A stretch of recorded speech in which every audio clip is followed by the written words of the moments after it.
जय Swaminarayan. Good morning students, कैसे हो आप सब लोग। आशा करती हूँ आप सब लोग अच्छे होंगे और स्वस्थ होंगे। आज मैं प्रीति कंसल आत्मिक ग्रीन स्कूल जाडेश्वर भरूच से आज आपको बच्चों ग्रामर से मैं आज आपको लेसन कराऊंगी। लेसन का नाम हमारा होगा अपठित गद्यांश। आज मैं आपको अपठित गद्यांश और अपठित पद्यांश दोनों ही बताऊंगी। दोनों ही आज हम अपना कंप्लीट कर लेंगे।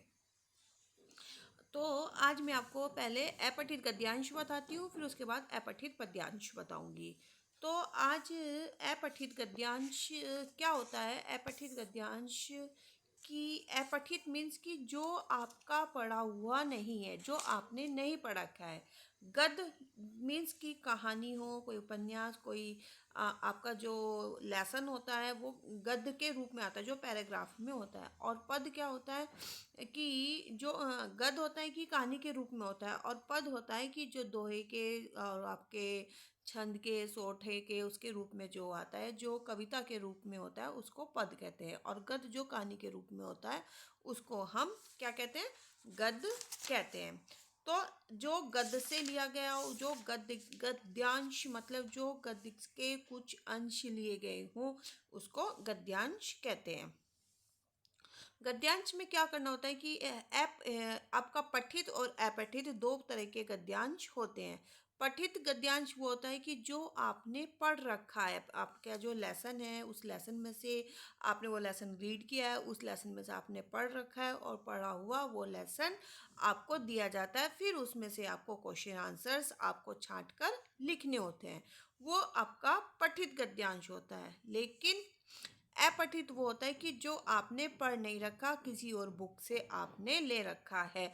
इसीलिए आज मैंने जो गद्यांश की आपका लिया है वो बिल्कुल आपका पढ़ा हुआ नहीं है, ना कि आपकी बुक का है, किसी की भी बुक का नहीं है, ना फिफ्थ सिक्स सेवन किसी भी बुक का नहीं है। ये अलग से सेपरेट बुक से लिया गया। ये आपकी सिलेबस का भी नहीं है। आपकी सिलेबस में से मीन्स कि आपकी जो बुक आपकी स्कूल में ग्रामर बुक सरस्वती में और मेरी सरस्वती बुक लगी हुई है उसमें से भी नहीं लिया है। ये अलग से मैंने लिया है। सो दैट कि इसलिए कि आपको पठित और अपठित गद्यांश के बारे में पता चल जाए कि आपको अपठित गद्यांश क्या होता है और अपठित पठित गद्यांश क्या होता है। तो अब आपको इसमें क्या करना होता है कि आपको एक पैराग्राफ या टू पैराग्राफ या 1.5 पैराग्राफ आपको कुछ ऐसा दिया जाता है। फिर आपको लाइन टू लाइन उसको पढ़ना है और उसका अर्थ समझना है कि वो क्या कह रहा है। क्योंकि पठित गद्यांश तो आपको मैंने पढ़ा दिया तो आपको उसका अर्थ समझ में आ जाता है। लेकिन अपठित गद्यांश कैसे होता है कि जो आपने पढ़ नहीं रखा लेकिन अर्थ आपको उसका आपको पढ़ना है। 2 3 टाइम्स 4 टाइम्स आप उसको पढ़िए, पढ़कर वो क्या कह रहा है उसका अर्थ निकालिए। फिर उसके साथ आपको उसके कुछ क्वेश्चंस दिए जाते हैं।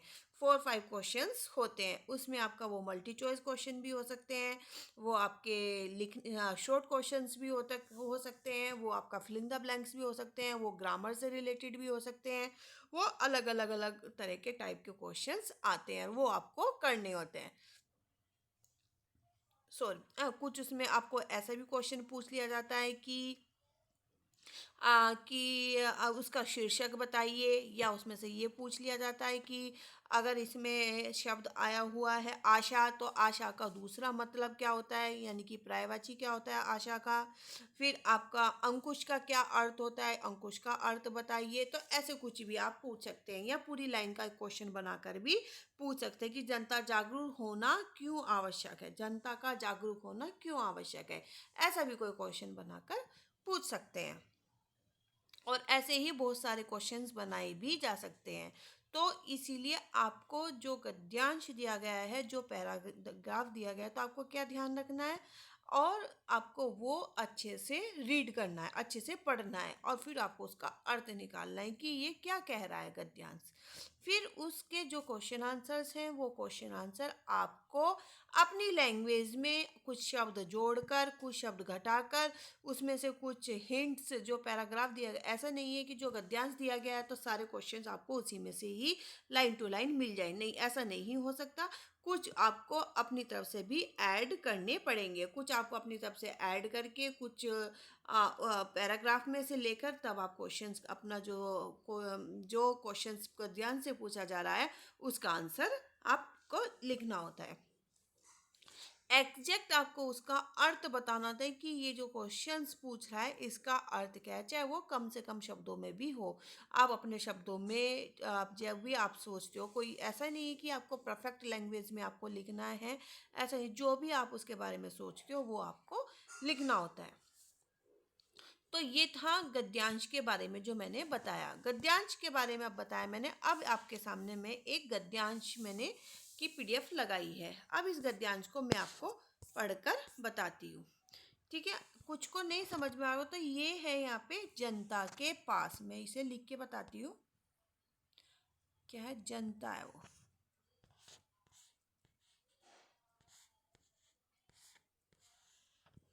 ठीक है, हाँ, अब मैं इसको थोड़ा। जनता के पास लोकतंत्र में चुनाव ही वह अस्त्र हुआ करता है जिसके द्वारा वह शासक दल और विरोधी, यहाँ पे मैं लिख के दिखा रही हूँ,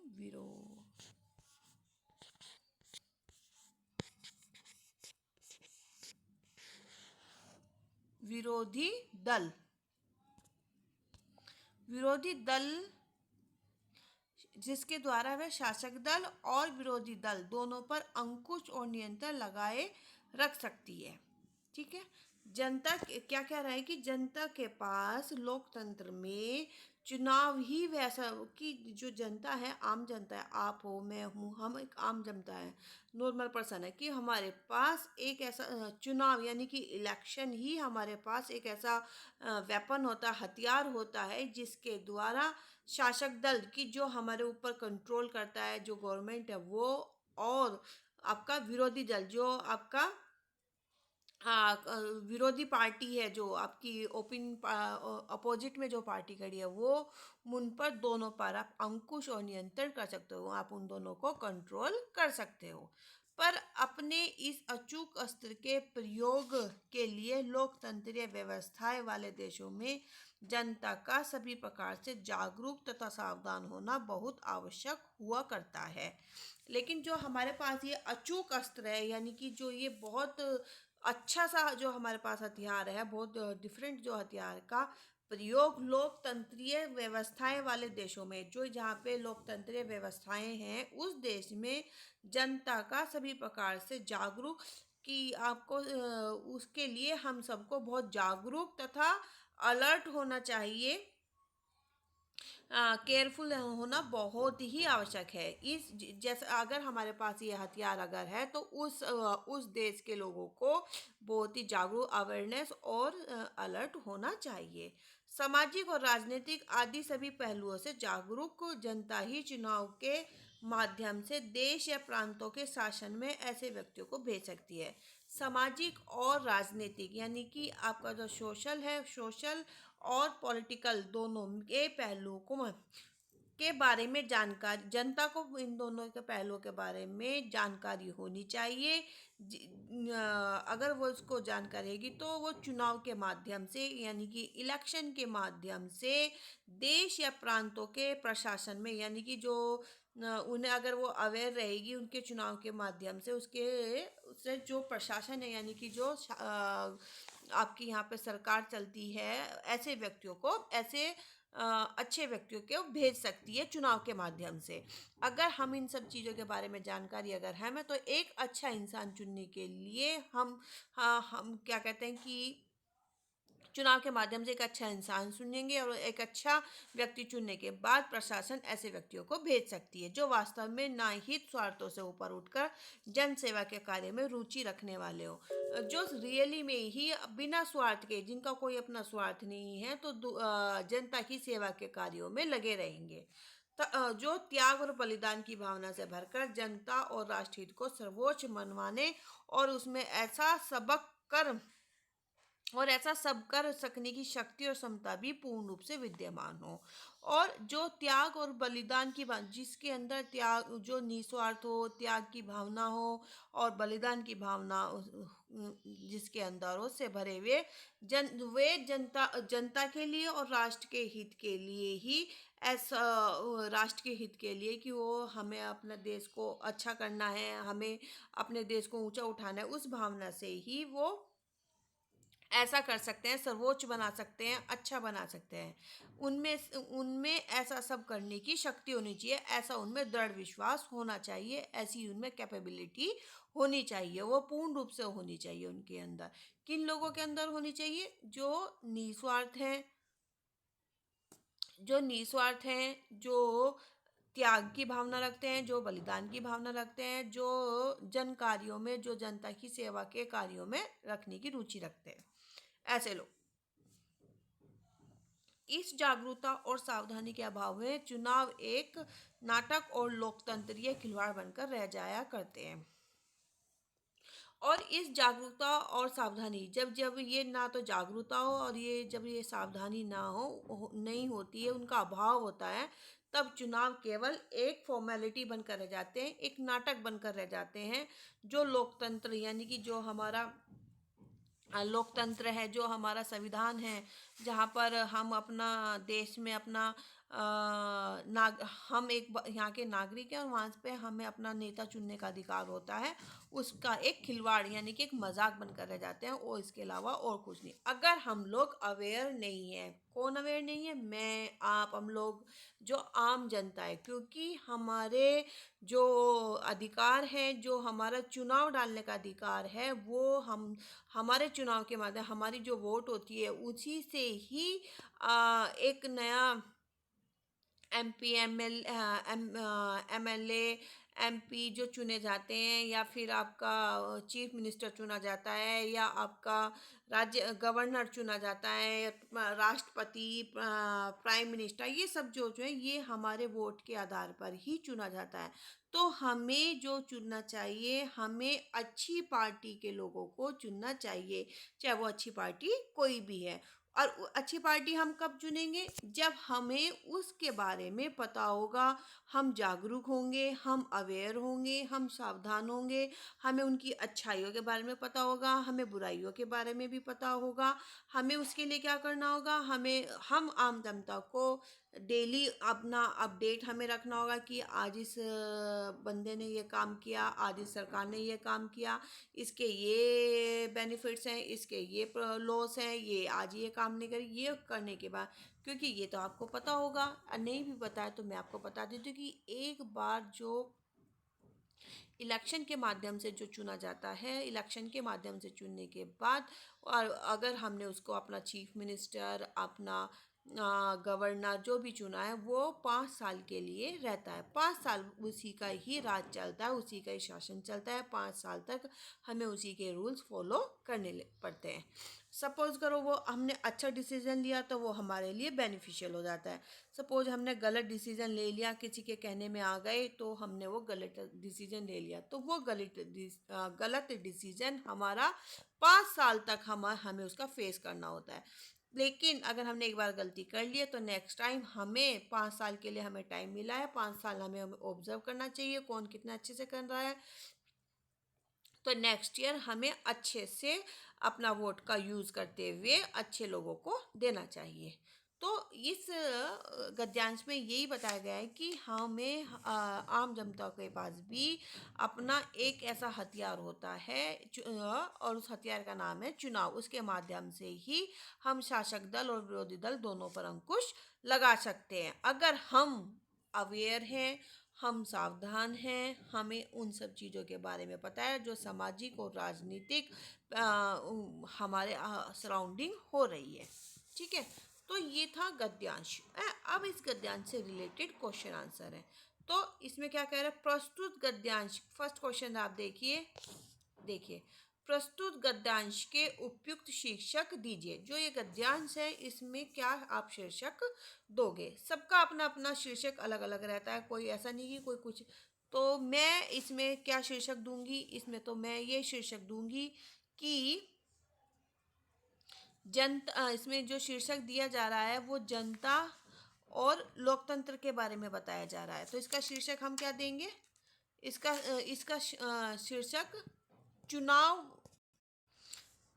इसका शीर्षक आप क्या दे सकोगे? चुनाव दे सकते हो, या आपको लोकतंत्र, लोकतंत्र भी दे सकते हो, चुनाव भी दे सकते हो, और क्या दे सकते हैं हम लोग?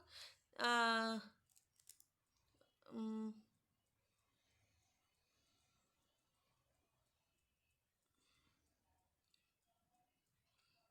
अ,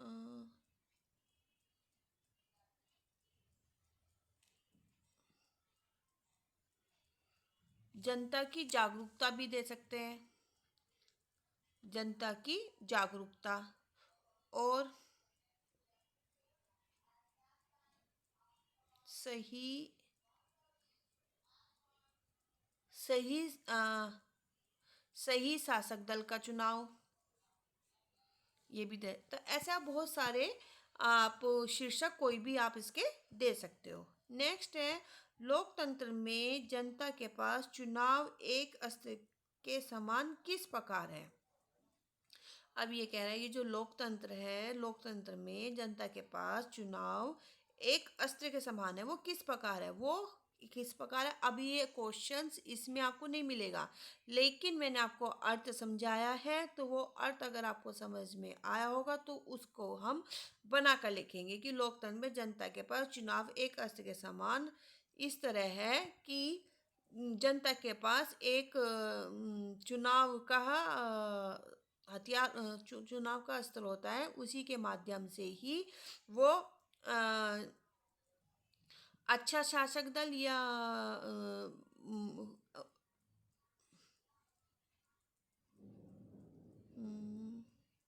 उसी के माध्यम से ही वो अच्छे लोगों का चुनाव, या अच्छे शासक दल का चुनाव कर सकती है। लोकतंत्र में जनता के पास चुनाव अस्त्र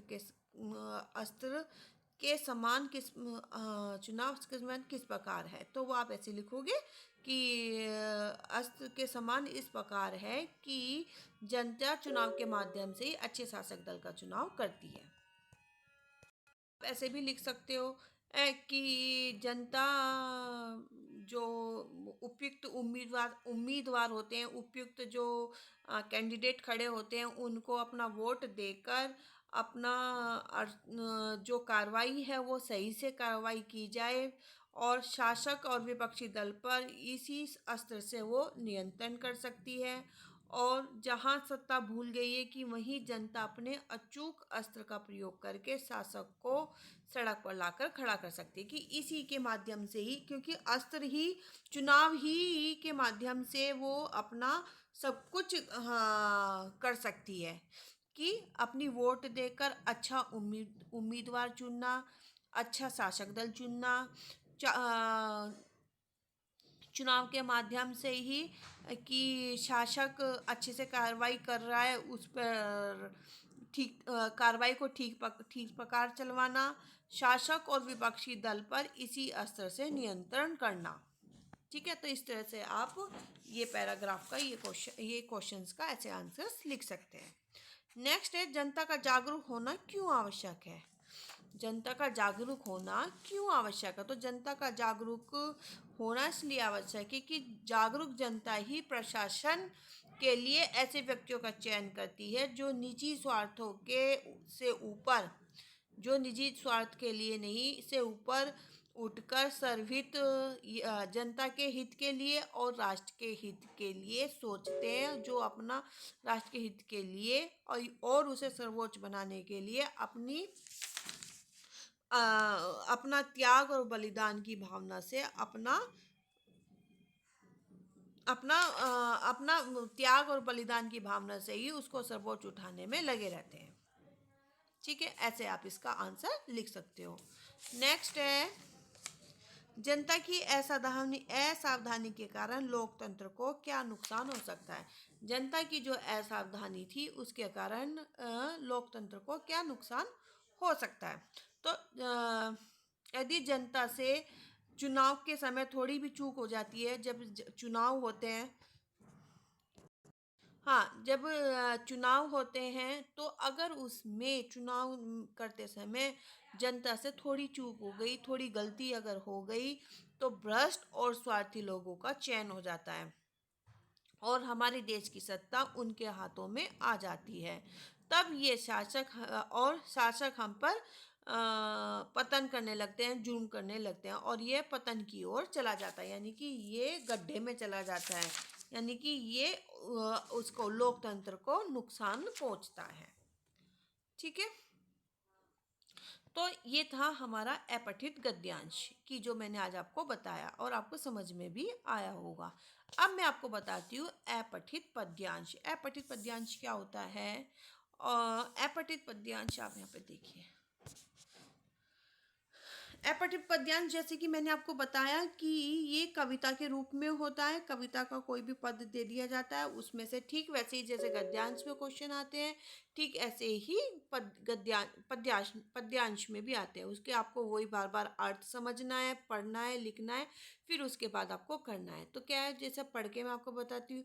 हवा हूँ, हवा में बसंती हवा हूँ, सुन बात मेरी अनोखी हवा हूँ, बड़ी बावली हूँ, बड़ी मस्त मौला, नहीं कुछ फिकर है, बड़ी ही निडर हूँ, जिधर चाहती हूँ उधर घूमती हूँ, मुसाफिर अजब हूँ।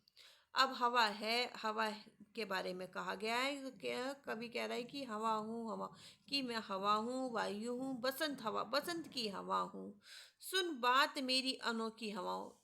ए हवा मेरी बात सुन कि जो मैं हूँ, मैं बहुत अनोखी हवा हूँ, बड़ी बावली हूँ, थोड़ी सी बावली हूँ, बड़ी मस्त मौला हूँ, ना कोई मुझे कोई फिक्र नहीं है, किसी बात की कोई चिंता नहीं है, और ना मुझे कोई डर है, ना मुझे किसी के मारने का ना खोने का कोई डर नहीं है। जिधर मेरा मन करता है मैं उधर चली जाती हूँ, उधर घूमती हूँ, और मुसाफिरों की तरह अजब हूँ। जैसे मुसाफिर होते हैं, इधर उधर उधर जाते रहते हैं एक राह से दूसरी राह, तो ऐसी ही मैं हूँ।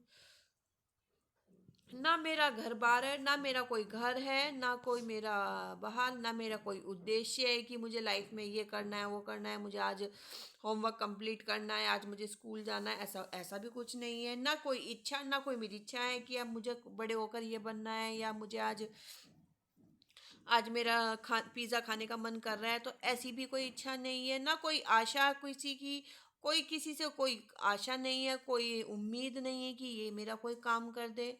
ना मुझे किसी से प्रेम, ना मुझे किसी से दुश्मनी, जिधर चाहती उधर घूमती हवा हूँ, बसंती हवा हूँ। हवा हूँ मैं और बसंती हवा हूँ मैं, जिधर चाहती हूँ उधर मैं घूमती रहती हूँ। और ना मेरा कोई दुश्मन, ना मेरा कोई ना कोई मेरा प्रेमी, ना कोई मेरा दुश्मन। मैं तो जहाँ चाहूँ मैं वहाँ चली जाती हूँ। जहाँ जहाँ चली मैं, जहाँ की हो जहाँ मैं चली जाती हूँ मैं वहीं की हो जाती हूँ। शहर गांव बसंती ने बस्ती नदी रेत निर्जन हर खेत पोकर झुलाली झुलाती चली मैं। अब जहाँ भी मैं जाती हूँ, चाहे मैं शहर में जाऊँ, गांव में, बस्ती में, नदी रेत पोखर, सबको झुलाती जाती हूँ, सबको हवा देती चली जाती हूँ। झुलाती चली मैं, झुमाती चली, सबको झुलाती झुमाती चलती जाती हूँ। हवा हूँ मैं बसंती हवा हूँ, चढ़ी पेड़ महुआ थपा थप मचाया, गिरी धम से फिर चढ़ी आम के ऊपर। मैं पहले महुआ के पेड़ पर चढ़ी, थपा थप उसने कर कर मुझे थपा थप मचाया उसने जोर जोर से उसको, और मैं धम से नीचे गिर गई वहाँ से। उसने कहाँ से? महुआ के पेड़ से। फिर मैं चढ़ी आम के ऊपर, फिर मैं आम के ऊपर चढ़ गई, उसे भी झकोरा, उस आम के पेड़ को भी खूब हिलाया डुलाया, झकोर दिया, किया कान में कू, और उसके कान में कू उतर कर भगी मैं, और उसके कान में कू करते हुए मैं वहां से भी भग गई।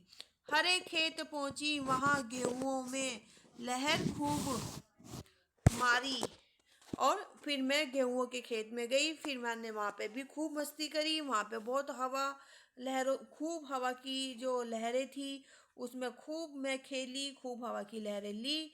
हवा हूँ मैं हवा, बसंती हवा हूँ, ओ मैं हवा हूँ बसंत की हवा हूँ। ये था आपका पद्यांश।